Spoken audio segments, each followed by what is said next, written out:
नमस्कार दोस्तों, Indian travel online में आपका एक बार फिर से स्वागत है। दोस्तों, भाद्र माह के शुक्ल पक्ष की अष्टमी तिथि को राधा रानी के जन्म का त्यौहार मनाया जाता है।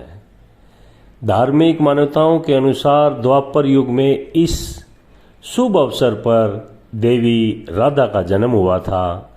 धर्म ग्रंथों में किए उल्लेख के हिसाब से राधा रानी वर्ष भानु एवं उनकी पत्नी कीर्ति की पुत्री थी। वही कुछ पुरानी कहानियां हैं जो राधा रानी का अवतरण माता कीर्ति के गर्भ से नहीं बल्कि वर्ष भानु जी की तपोस्थली से हुआ था। राधा अष्टमी के इस खास अवसर पर आप लोगों को राधा रानी की एक पौराणिक कहानी बताते हैं।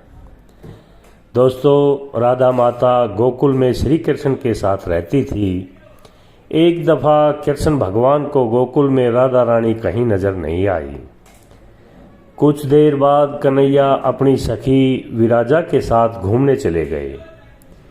यह बात जब राधा रानी को मालूम हुई तो उनको बड़ा ही गुस्सा आया। वो सीधे कन्हैया के पास पहुंच गई। वहां पहुंचकर उन्होंने श्री कृष्ण को काफी लड़ाई झगड़ा किया।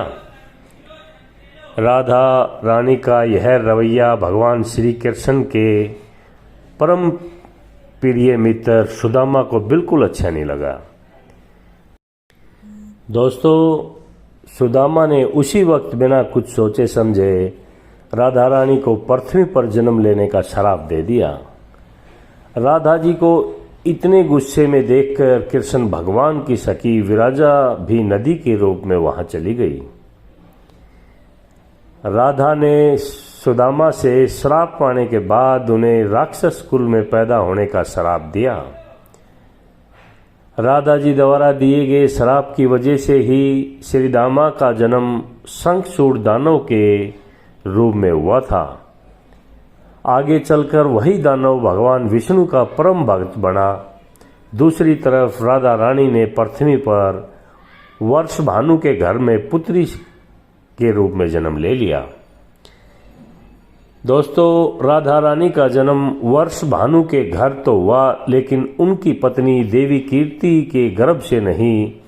दरअसल जिस समय राधा मैया और श्री दामा के एक दूसरे के श्राप दिया हुआ था, तभी भगवान श्री कृष्ण ने कहा था कि राधा आपको वर्ष भानु जी और देवी कीर्ति की पुत्री बनकर रहना होगा। मनुष्य के अवतार में आपका एक वैश्य से विवाह होगा, वो मेरे अंशावतारों में से एक होगा।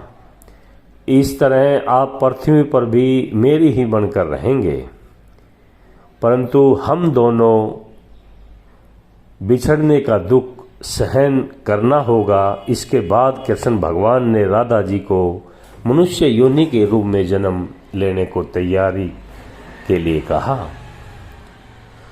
दोस्तों, संसार के सामने वर्ष भानु की पत्नी गर्भवती हुई। जिस तरह एक बच्चा दुनिया में आता है, ठीक वैसे ही देवी कीर्ति का भी जन्म हुआ।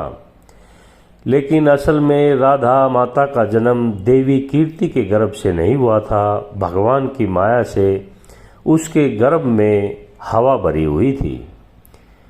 देवी कीर्ति ने उसी वायु को जन्म दिया।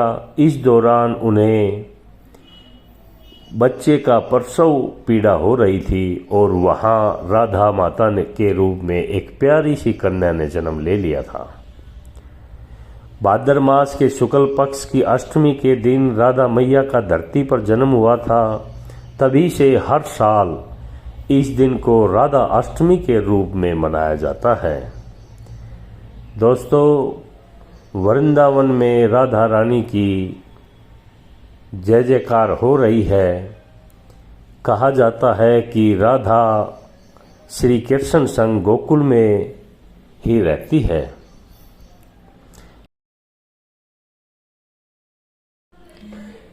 दोस्तों, आप लोगों को राधा रानी की पूजा की व्रत की विधि के बारे में बताते हैं। सुबह सबसे पहले स्नान करने के बाद सूर्योदय को जल अर्पित करें। मंदिर में 5 रंग के मंडप सजाएं। उनके ठीक बीचों बीच मिट्टी या तांबे का कलश रखें। इसके बाद इस पात्र के ऊपर सजी हुई राधा रानी की मूर्ति स्थापित करें। फिर भी राधा रानी की विधिवत पूजा करें। ध्यान रहे, इसकी पूजा दोपहर के समय में ही की जाती है। व्रत करने वाले ध्यान दें, पूजा के बाद उपवास करें और केवल एक समय ही भोजन करें। अगले दिन अपनी श्रद्धा के अनुसार सुहागिन स्त्रियां व ब्राह्मणों को भोजन कराएं और दक्षिणा दें। सभी भी प्रसाद के रूप में भोजन को ग्रहण करें। दोस्तों, इस व्रत का बड़ा ही महत्व है। कृष्ण जी की प्रिय राधा रानी के जन्म पर व्रत रखने से भगवान श्री कृष्ण खुश हो जाते हैं। साथ ही साथ मनोवांछित फल प्रदान भी करते हैं। राधा नाम संसार के सभी दुखों को हरता है।